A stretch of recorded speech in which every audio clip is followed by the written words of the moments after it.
So I was recently just scrolling through the horror section in Prime Video, and I thought to myself, what's the scariest movie I can watch? So after a quick Google search, I came across this list right here. This list apparently has the scientifically proven 10 scariest movies you can watch, and I thought it would make a great YouTube video if I watched all these movies. The website tracks both beats per minute and stress levels throughout each movie, but for the sake of both me and you, I halved the list and only watched the top 5. If I watched all 10 movies, this video would be dragged so long, and to be honest man, I'm not here for the warm-ups, I'm here for the big hitters, so I'll just jump straight into the top 5. After each film, I'll give a short and brief summary of each movie along with my thoughts at the end. If I go on depth with each film, this video will just be too long man, so I'm only briefly covering each movie. I do also want to say I did watch each of these movies on separate nights at midnight with all my lights off and my door shut to get the scariest experience possible. I'd also like to add in that I'm pretty good with horror movies. I don't get scared too often, but when I do get scared, it's bad. But without further ado, let's get into it. So to start off our list, we have The Conjuring. I'm pretty sure every fan of horror has watched or at least heard of this movie once. The movie basically follows Ed and Lorraine Warren, two supernatural investigators who are working on a case in an old secluded farmhouse. Our new family of 7, the parent family, just recently moved in. Right away, something's clearly wrong. The father, Roger, struggles to get the dog in the house, and what do you know? The dog mysteriously dies. So after this, many different paranormal events happen to the family in their home. Things like unexpected noises, clocks stopping at exactly 3:07, and objects moving on their own. This is when the parent family call Ed and Lorraine, who confirm there's a demonic entity that's latched itself to the family. After a few days pass of the house being explored, while examining the house, Lorraine falls through the floor into the cellar. Once she falls in the cellar, she's met with multiple ghosts, or demons, I don't know, but she discovers the entity terrorizing the parent family. It goes by the name of Bathsheba. Bathsheba latches herself onto mothers and families to kill children. It was also said that she was a witch who took her own life at exactly 3:07, which would explain why the clock stops ticking at that specific time. After a few days, Ed and Lorraine decide to perform an exorcism on the house to get rid of the demon. After they complete the exorcism by forcing Bathsheba to show herself, they defeat the witch and save the family. I condemn you back to hell! Movie over. So overall, was this movie scary? I guess. I mean, there were certainly a lot of tense and stressful scenes throughout the movie, and in general, you could consider it to be scary. However, the 5th scariest movie you can watch, I definitely wouldn't give it that praise. I'd honestly put The Conjuring 2 above this. Not saying The Conjuring 2 is scary or anything, but I feel like I had me more paranoid than this one.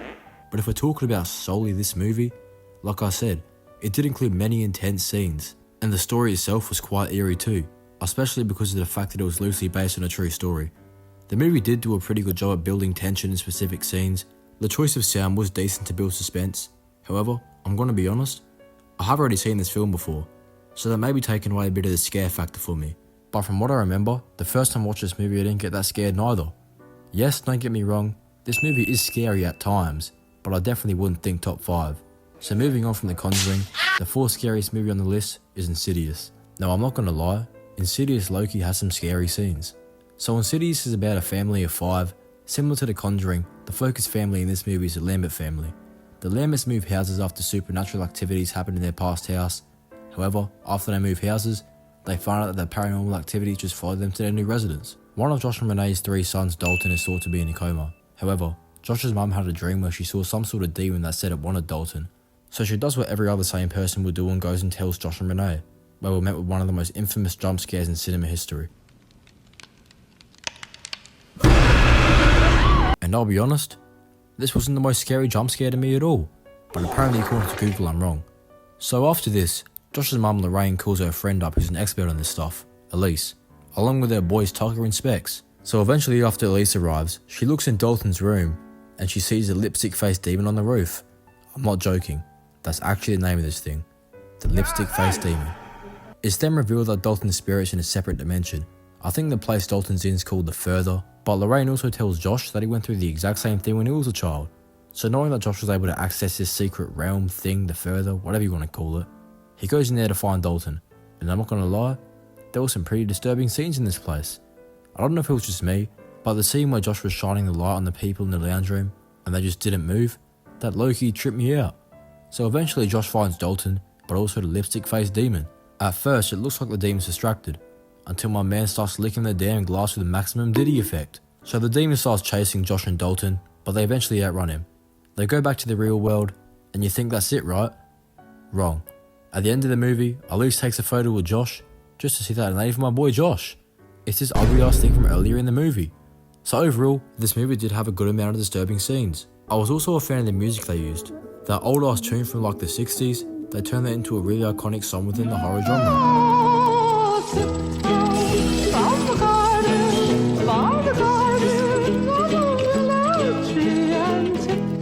But once again, was it worthy of the 4 scariest movie title? Although the movie was decently scary, I'd have to say no. When I'm naming the 4 scariest movies, or the 4 movies that scare me the most, I wouldn't be naming Insidious. So moving past Insidious, the 3rd scariest movie on this list, Skinamarink. Now I'm just going to let you know right now, Skinamarink is probably one of the scariest movies I've seen in a while. I'm going to be honest. And I'm going to spoil the rest of the video here, but I have to say it. It was the scariest movie on this list in my opinion. The whole movie pretty much follows 2 siblings, Kevin and Kaylee. However, you never really get to see them fully, or anyone for that matter. The whole movie is really just dark, distorted shots at random parts inside the house with a faint voice in the background. In this house. The 2 children wake up in the middle of the night to find out that all the doors and the windows in their house is missing. That's when they go to their dad, but it's just vanished. And that's pretty much the whole movie. I've seen a lot of people call it boring and unwatchable for this reason, but if you actually invest yourself in the film, it's actually pretty unsettling and disturbing. The ending and just the whole runtime in general was kinda confusing to be honest. A popular theory that I saw after researching the movie once I finished it was that the whole movie was a nightmare in Kevin's head, which honestly makes a lot of sense. At the start of the movie we can clearly see the 2 parents and the 2 siblings. However, we can hear the father on call saying that Kevin fell down the stairs and hit his head. He also mentioned stitches, so it's believed that Kevin's in a coma. This will make a lot of sense. When Kevin and Kaylee wake up, the father just vanishes without a trace, and everything's gone. I specifically said only the father. This is because later in the movie, there's a scene where Kaylee hears their mother crying. There's also a scene where the mother is sitting on the bed, and as the camera turns away, you can hear what sounds like her taking her own life. In the background, you can very faintly hear a voice of some demonic spirit talking to the 2 children, asking them things like, come upstairs, and it even asks Kevin at one point in the movie to stick a knife in his eye. He's 4 years old by the way. The monster's trying to play a game with the children, and if they don't obey by the rules, there'll be consequences. Like when Kevin's sister Kaylee, around halfway through the movie, said she wants her parents back, the monster erased her mouth and vanished her from the house, leaving Kevin all alone by himself. This also came with a jump scare that actually scared me quite a bit. So after that happens, it's now just Kevin and the demon in the house with no doors and no windows, by themselves. And for the rest of the movie, it just continues with this extremely disturbing imagery and sounds. Overall, I can see why people may find this movie boring, but no one can question the fact that it's very unsettling. The still frame images and grainy camera made me scared in the whole area. I didn't know whether I was looking at a demon or just distorted imagery. Eventually in the very last scene, we get to very faintly see some sort of figure. It may be the demon, however there are other theories that it may be the mother welcoming Kevin to the afterlife once he succumbed to the coma. A few scenes before that, we see a text saying 572 days. It was a very random and uncalled for text, but many people speculated that's the amount of days that Kevin's been unconscious for and in that false reality. I can't really explain this movie, you just need to watch it for yourself. I actually surprisingly liked the film. The still frame style with the eerie voices worked pretty well for me to be honest. I recommend you to watch it for yourself, but like I said, it's not for everyone, so I understand why a lot of people don't like it, and if you don't like it, it's understandable.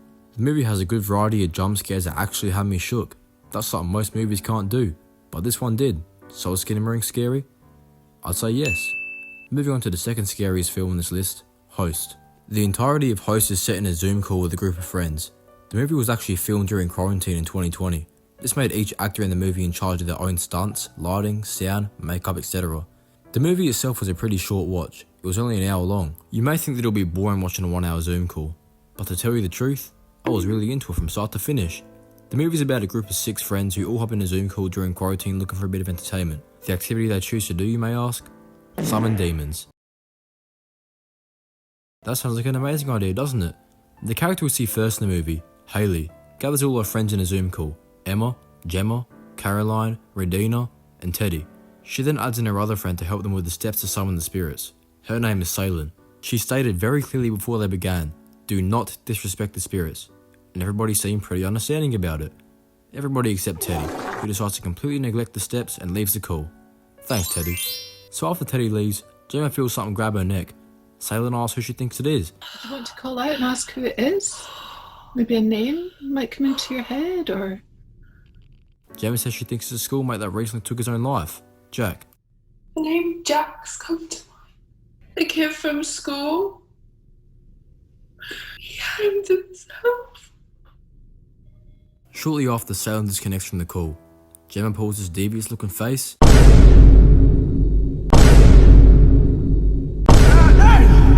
reveals that Jack isn't even a real person. So much for not disrespecting the spirit, guys. So after this, for the rest of the movie, there's a whole bunch of supernatural events that happen. People hanging from the ceiling, flying objects, even people getting launched across the room. So it's safe to say that the spirit isn't a fan of the game. Eventually the spirit gets Caroline, chucking her at the webcam and repeatedly slamming her head against the table.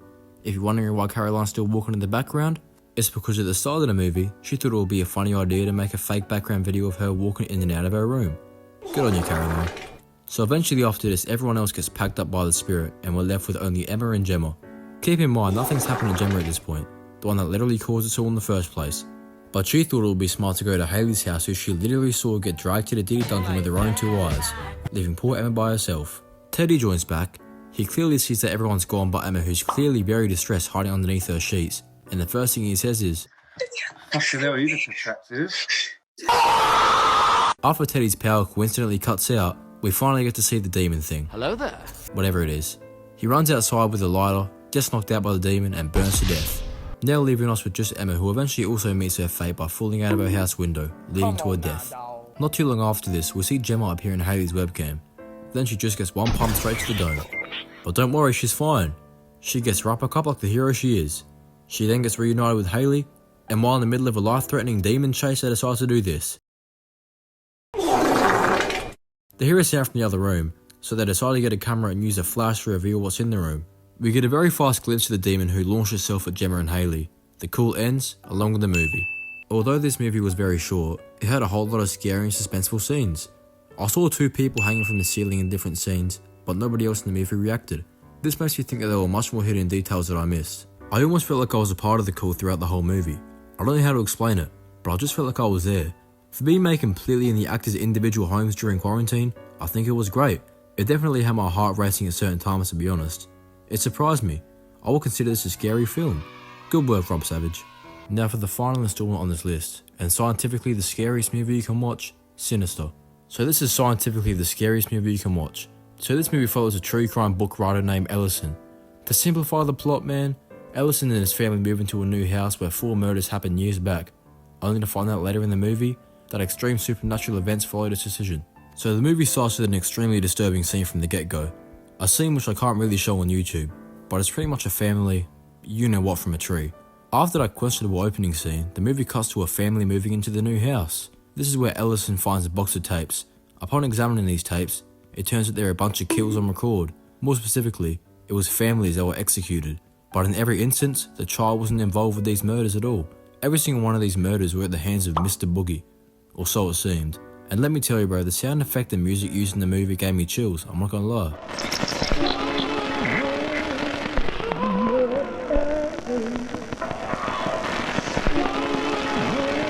There was one jump scare in one of the tapes, the lawnmower tape, that genuinely made my heart skip a beat, and I don't get too scared by jump scares.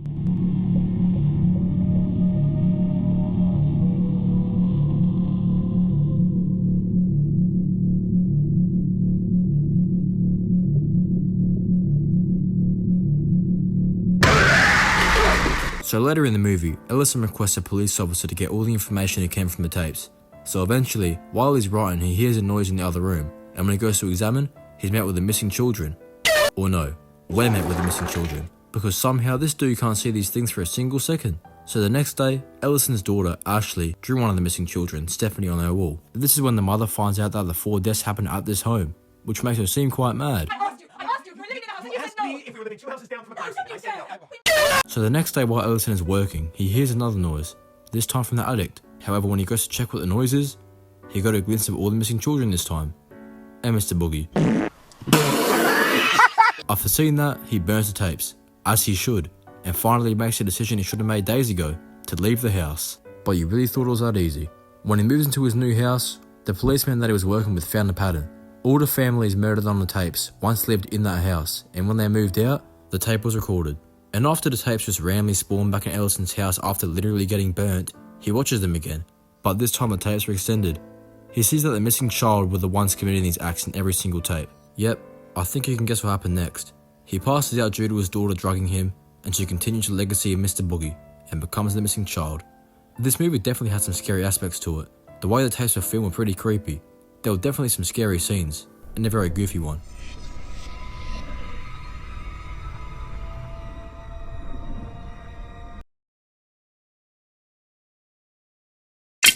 But seriously, this movie isn't really the scariest in the first half, but in the second half that's where it really picks up and gets your heart racing a little bit.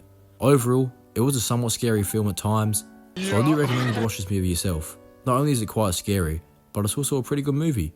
But the scariest? I definitely wouldn't say that.